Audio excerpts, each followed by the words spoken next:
Keroon na jirtu. Hambaan qabsaa'otaa jirtu. Ijoolleen Adam Diimaa jirtu. Oromtiin wacaafaadhaan wayyaanee biyyaa baase jirtu. Jirtu. Baga wal agarra.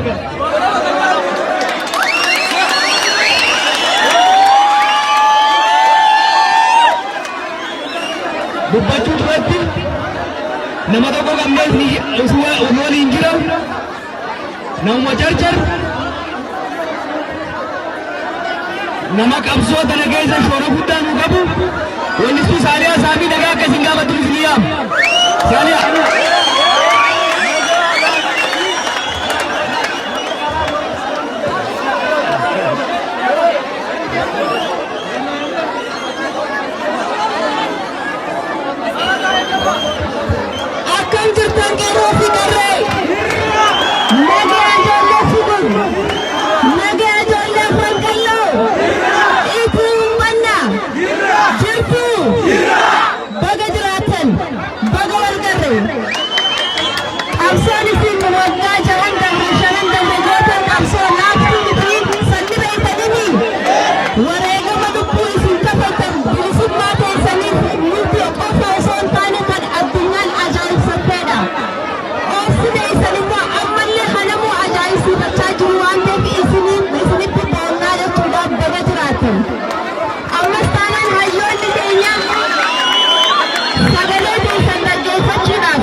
Waan isiniin jaan dhaggeeffattaa akka filattan abdiin qaba. Anis isin wajjin jira.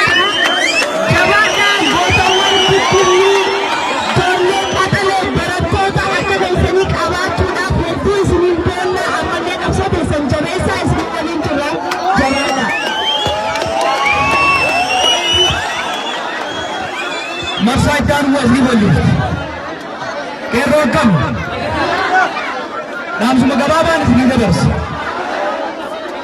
Waan irra dabarre hojii keessa dabarre seenaa waliin bu'ee barbaachisa. Uummanni keenya waggoota 50 dabre kanaaf qabsoo kan godhaa ture. Tokkoffaan qe'ee biitii irratti eenyummaa biitiin qaanfachuu dhabuudhaaf.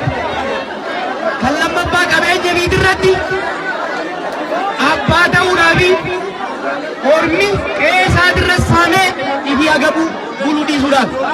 Kan sadaffaa wawwajjeesii fi jallaa dhufee isaa filaniin cabaqamuu osoo hin taane qajeelaa haadha abbaan eebbisan uummanni filateen buluudha.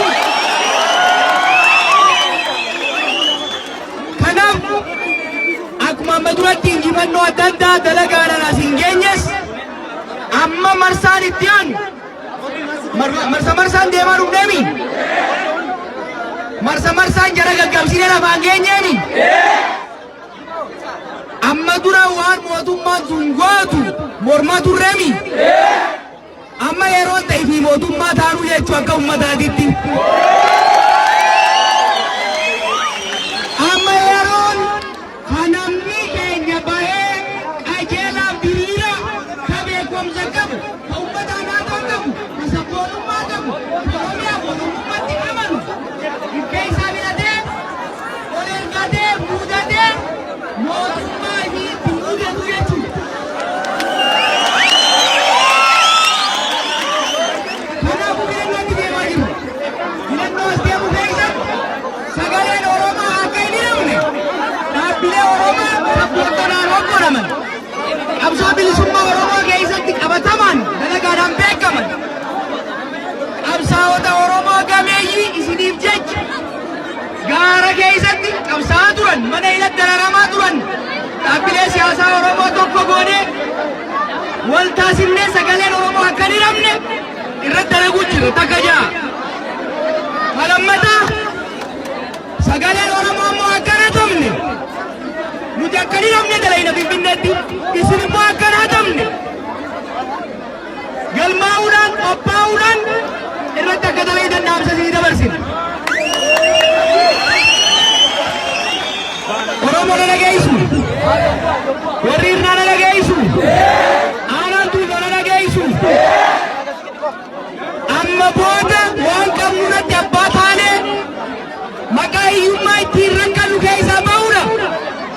Ijoolleen teenya baqatanii biyyoota arabatti akka hin rakkanne gochuudhaaf mootummaa nuu ta'u filachuu, imaammata nuu ta'uun buluun dirqama ta'a. Kanaaf filannoo as deemu keessa namni danda'u filamuudhaaf qophaa'aa.